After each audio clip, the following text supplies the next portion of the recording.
Hello, today we're going to deal with traits of bitterness. We actually have 7 traits that we want to identify. This is so important because so much of the human race is caught up in bitterness and is causing problems not only in their own life, but also of generations to come. The book of Hebrews, chapter 12, verse 15, tells us that a root of bitterness can spring up and defile many, which means bitterness is a contagion as deadly as any plague, as COVID ever was, or any other malady. This is the reason that bitterness can spread to others even over the course of multiple generations, because it goes from one person who spews bitterness out and others around them catch it, and then they wind up passing it down to their children and children's children. It tells us in Hebrews chapter 12, verse 15, see to it that no one fails to obtain the grace of God, and that no root of bitterness springs up and defiles many, which means that bitterness will actually hinder the grace of God if you look at that in context. And so, in its context, it also mentions Esau, who sold his birthright for a single meal. Now, this is important because Esau will be the subject of today's teaching. Esau was connected to bitterness because we will find out that his bitterness spread to his generations and it lasted over 1,000 years. Consequently, the reason for this is after Jacob stole Esau's birthright by deceit and his blessing by deceit, actually, we read in Genesis chapter 27 that Esau cried out with an exceeding bitter cry and said to his father, bless me, even me also, my father. But Isaac said, your brother came deceitfully and he has taken away your blessing. And now Esau hated Jacob because of the blessing with which his father had blessed him. And Esau said to himself, the days of mourning for my father are approaching. Then I will kill my brother Jacob. And so when it comes to an emotional state, bitterness refers to a lingering sense of resentment, anger, or disappointment. This feeling often arises from perceived injustices, betrayals, or unfulfilled expectations. Does this fit you? Are you dealing with this? Are you in this situation that the Bible calls a root of bitterness? A bitter person may even frequently dwell on their past hurts or wrongs. They will find it difficult to forgive and they will struggle to experience joy or satisfaction. This emotional state can affect their interactions with others, leading to a negative or cynical outlook on life. This whole aspect of bitterness, as I already stated, was profoundly illustrated in the life of Esau, whose animosity towards his brother Jacob resulted in historical animosity that pit his future family line against Jacob's. It is interesting that Esau is mentioned in the very next verse of Hebrews 12 and verse 16, as already mentioned. And so, based on those stories of Esau, based on the warning in Hebrews 12 of not having a root of bitterness, based on the narratives involving Amalek and Edom, as seen in the book of Obadiah, we're going to look at some of the traits of a bitter person so that it can be identified and repented of, and so you can receive healing from it. Okay, here we go. The first trait that shows that somebody is bitter is they have unresolved anger. Esau's anger towards Jacob for taking his birthright and blessing, as we saw in Genesis 27, demonstrated unresolved anger can manifest in bitterness way into the future. As we saw in Exodus chapter 17, many years later, the Amalekites, who are the descendants of Esau, showed a continuation of their hostility because it came from Esau to his children and to his children's children, manifesting in a whole nation or people group. It tells us in Exodus 17, verses 10 to 13, that Amalek came and fought with Israel at Rephidim. And Moses said to Joshua, choose for us men and go out and fight with Amalek. Tomorrow I will stand on the top of the hill with the staff of God in my hand. And so Joshua did as Moses told him and fought with Amalek while Moses, Aaron, and Hur went up to the top of the hill.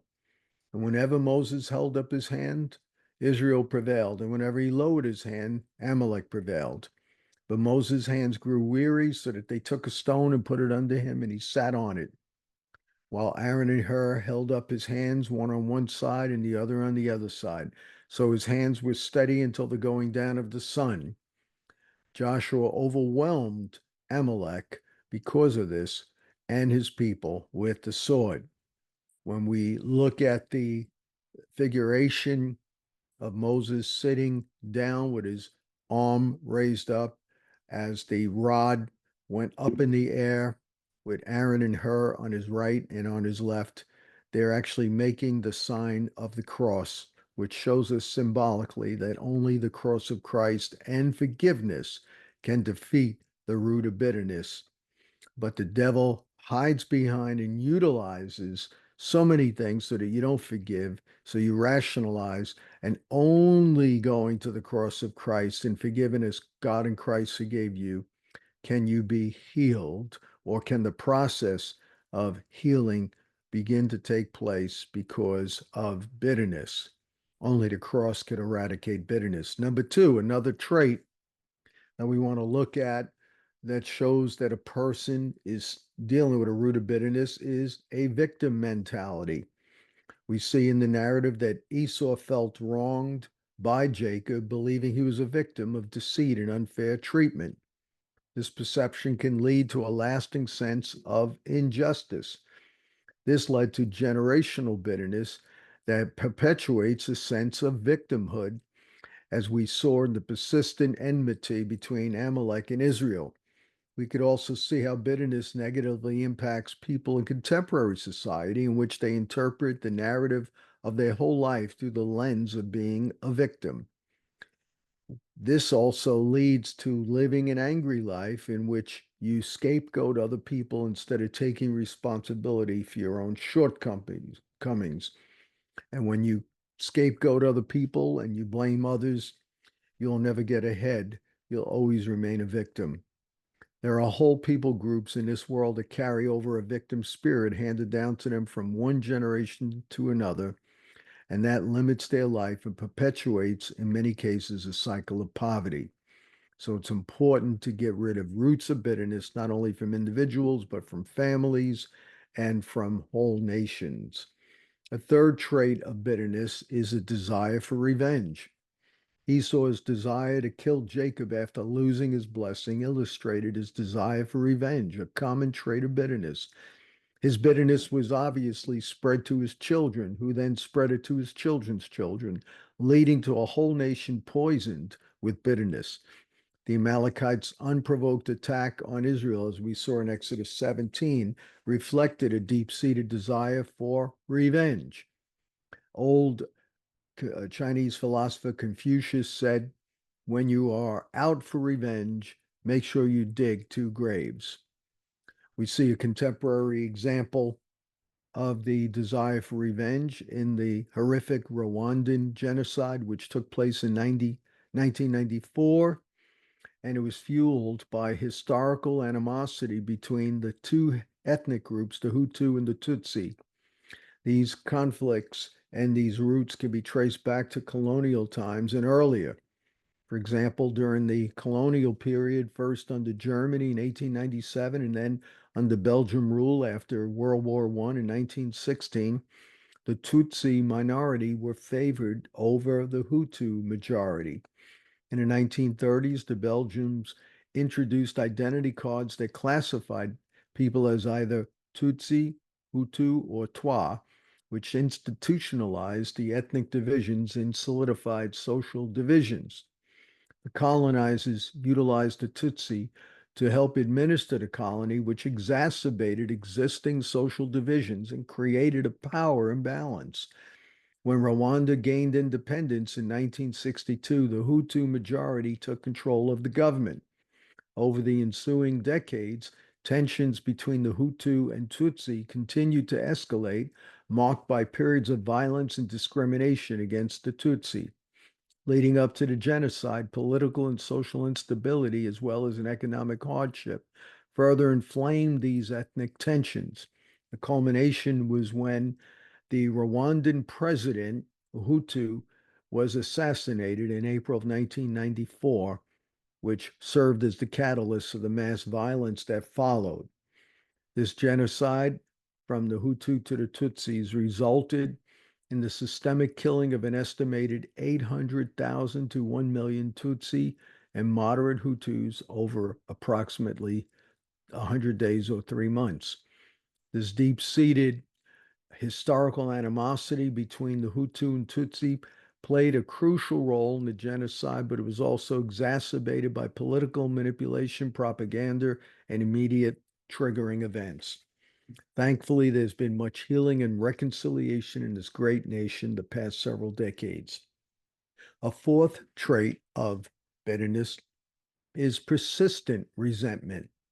The ongoing conflict between Esau and Israel, as noted in 1 Samuel 15 and in the book of Obadiah, verses 10 to 14, through Edom as a people group, highlights how bitterness can be passed down through generations, leading to persistent resentment. We see in 1 Samuel 15, for example, Samuel said to Saul, "The Lord sent me to anoint you king over his people. Now therefore listen to the words of the Lord. Thus saith the Lord of hosts, I have noted what Amalek did to Israel in opposing them on the way when they came out of Egypt." We read that already in Exodus 17. Now go and strike Amalek and devote to destruction all that they have. Do not spare them, but kill man and woman, child and infant, ox and sheep, camel and donkey. The events of 1 Samuel 15, where Samuel instructs King Saul to defeat the Amalekites, are traditionally placed during the early monarchy of Israel, dated in the 11th century BC. Saul is believed to have reigned as the first king of Israel between 1050 to 1010 BC, about 40 years. Given these dates, the defeat of the Amalekites by Saul would have taken place around 1020 to 1010 BC. This means that the Amalekites in Israel were still fighting each other 680 years after Esau and Jacob had their conflict. Let's read what God said through the prophet Obadiah in Obadiah verse 10. Will I not on that day, declares the Lord, destroy the wise men out of Edom? Edom is the descendants, or were the descendants of Esau. Will I not destroy them and understanding out of Mount Esau? And your mighty men shall be dismayed, O Timon, so that every man from Mount Esau will be cut off by slaughter. Why? Because of Edom's violence against Jacob, because of the violence done to your brother Jacob. Shame shall cover you, and you will be cut off forever. So when we estimate the number of years between the events involving Esau and Jacob and the writing of the book of Obadiah, we can consider the following timeline. The patriarchal period involving Jacob and Esau is generally placed between the 18th to the 17th centuries BC, or approximately 1700 BC. The book of Obadiah was dated during the Babylonian destruction of Jerusalem in 586 BC. So when we look at the Jacob and Esau conflict in 1700 BC, Obadiah's prophecy approximately 586 BC, this means, and this is amazing, pay attention to this, the approximate time span between these events involving Jacob and Esau and the writing of the book of Obadiah is 1,114 years. Therefore, the book of Obadiah was written roughly 1100 to 1150 years after the events between Jacob and Esau. So the bitterness that Esau carried was perpetuated generationally for over 1,000 years.